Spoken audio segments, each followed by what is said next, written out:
Bismillahirrahmanirrahim. Assalamualaikum warahmatullahi wabarakatuh. Oke, teman-teman, untuk mata kuliah mikro kali ini kita sudah pertemuan ke-6. Kita akan membahas tentang komponen-komponen digital. Nah, komponen digital ya, mungkin Anda bisa bayangkan ketika Anda melihat isi komputer. Di dalam isi komputer itu Anda bisa melihat ada yang namanya power supply, motherboard, terus ada prosesor dan komponen-komponen lainnya. Komputer tersusun dari ribuan atau bahkan jutaan gerbang gate ya. Gerbang gate tersebut terkoneksi melalui sinyal gateway. Dan hubungan antara digital dan aljabar boolean. Apakah contoh dari operasi boolean? Semua boolean dapat direpresentasikan dengan gerbang logika. Diagram logika tersebut merupakan gambaran dari bentuk fisik yang sesungguhnya ada pada sirkuit digital. Dengan aljabar boolean, kita dapat mendesain sirkuit digital sampai sesimpel dan seefisien mungkin. Jadi, hubungan dari sirkuit digital dan aljabar boolean itu dari ribuan atau jutaan ya. Itu nanti akan direpresentasikan dengan menggunakan boolean ya. Sehingga nanti bentuk dari sirkuit digital itu akan sesimpel mungkin ya. Itu tujuannya antara sirkuit digital dan aljabar boolean. Nah, ini contoh ya. Jika Anda melihat isi dalam mikroprosesor ya. Ini contoh tahun 1970 ya, tipe Intel 4004 ya. Ini ada 2300 transistor dengan frekuensi 108 kHz ya. Anda bisa menghitung mungkin transistor yang di dalam di sini ya. Jika Anda bisa menghitung mungkin saya kasih jempol ya. Nah, berkembang lagi pada tahun 75 Intel 8080 ya. Tahun 75 itu 4500, itu kecil banget bentuknya. Nah, Intel mengeluarkan lagi di tahun 82 itu ini tipe 286 ya, dengan kapasitas 90.000 transistor ya. Nah, tahun 85 itu sudah berkembang lagi banyak ya. Berkembang lagi banyak itu tipe 386 ya. Tahun 85 itu 229.000 transistor ya. Sudah ratusan ribu. Kalau ini masih di bawah ratusan ribu ya.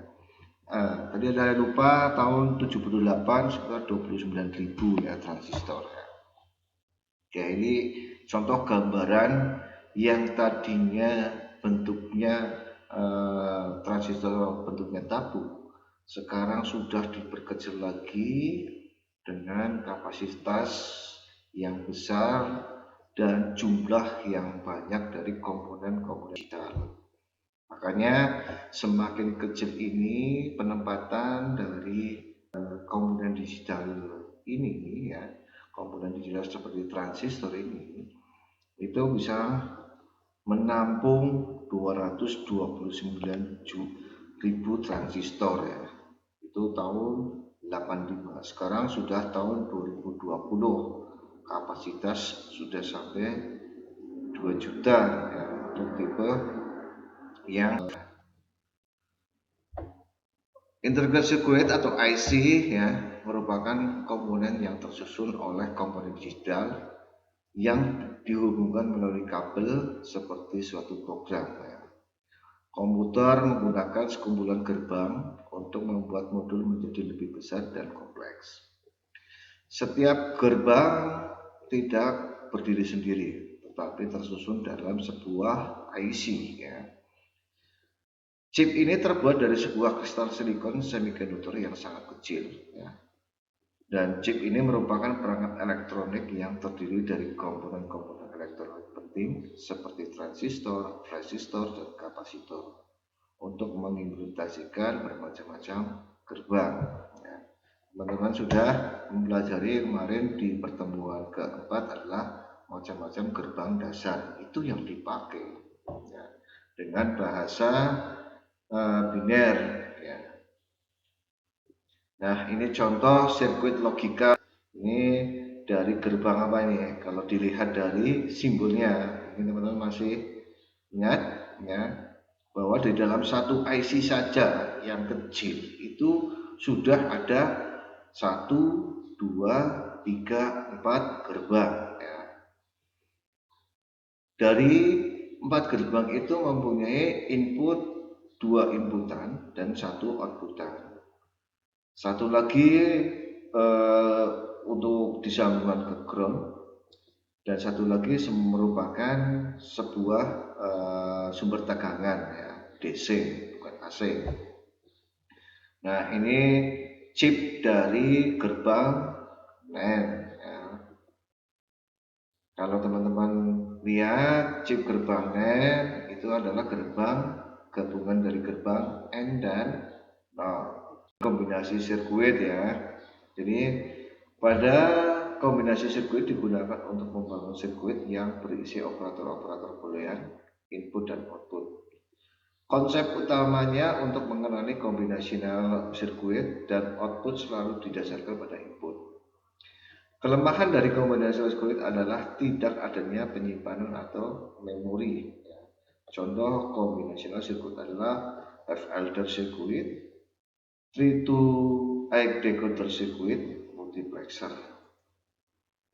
Ini contoh inputan, ada outputan, ada penjumlahan, ada sisanya. Misalkan 0 dan 0, summa penjumlahnya adalah 1, carry-nya 0. 0 dan 1 ditambahkan menjadi 1, sisanya 0.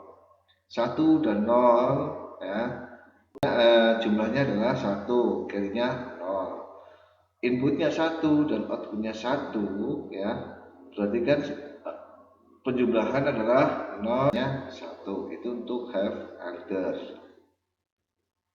Sedangkan full adder nanti ini ada inputan, ada 2, X dan Y ada inputan dari masukan carry in, nanti ada keluaran carry out.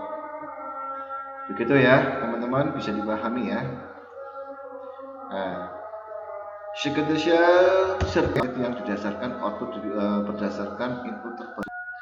Sequential circuit memiliki memori singkat untuk mengingat input sebelumnya. Contoh dari sequential circuit adalah flip-flop, register, dan counter dan memori.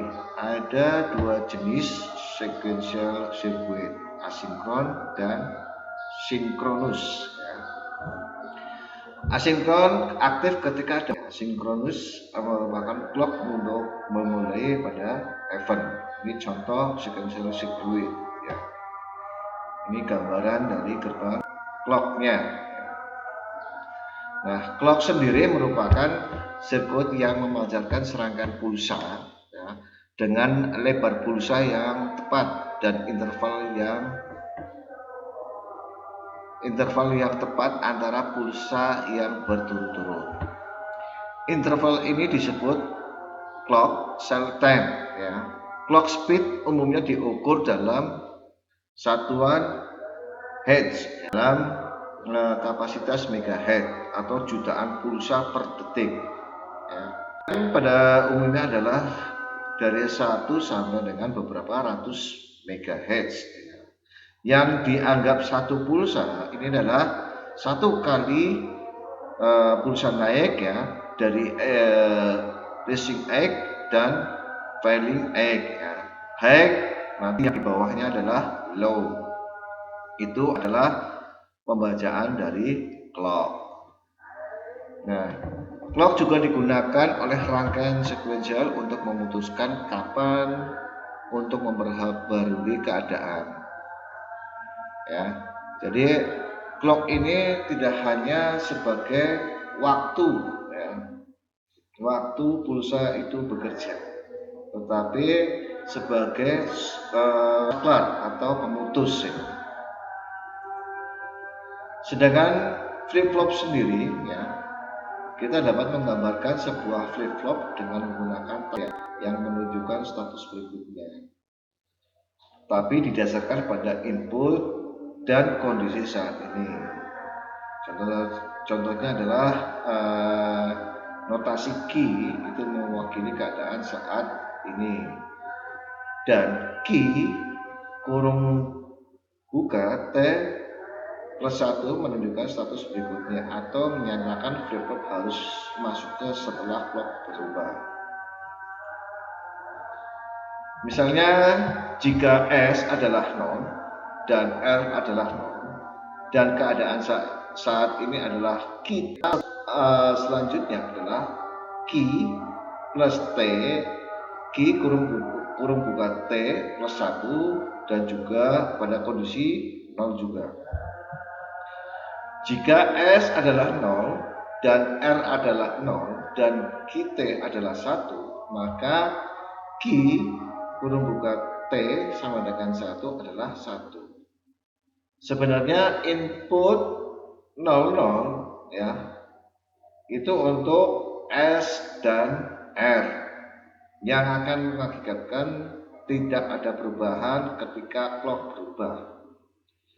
Setelah argumen yang sama, kita dapat melihat bahwa input S, R adalah 0 dan 1.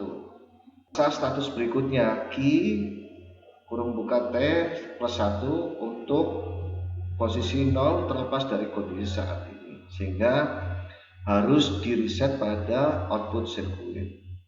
Nah, ketika S dan R sama dengan 01 ya, output sirkuitnya diatur ke posisi 1.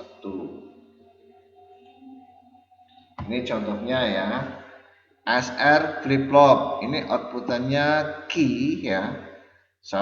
Ini outputnya yang kedua key T ya, posisi pada S kondisi 0, posisi R nya 0, maka T nya adalah keluaran. Sedangkan untuk S posisi 1, posisi 0 dan R posisi 1, maka kondisi pada resetnya. Sedangkan S-nya pada posisi 1. Ini gerbang apa dulu? Anda harus tahu gerbangnya. Ini contoh dari gerbang 0 ya. Itu RS flip flop namanya. Ya, nanti akan dikembangkan lagi jadi JK flip flop, itu nanti ke depannya. Ini dulu maksud dan tujuan dari gambar ini dan tabel kebenarannya. Ini sudah menggunakan persen state-nya. Nah, nanti untuk kelanjutannya adalah next step ya, langkah selanjutnya. Kita lanjut. Silakan kalian baca untuk referensi ya, silakan, masih banyak ya, karena saya masukkan satu saja sebagai buku referensi ya. Ini dari Ibu Nur Linda ya, Julian Lober, Computer Organization dan Arsitektur. Silakan kalian cari referensi tentang komponen-komponen digital. Itu saja yang dapat saya sampaikan. Kurang lebihnya saya mohon maaf. Saya akhiri. Assalamualaikum warahmatullahi wabarakatuh.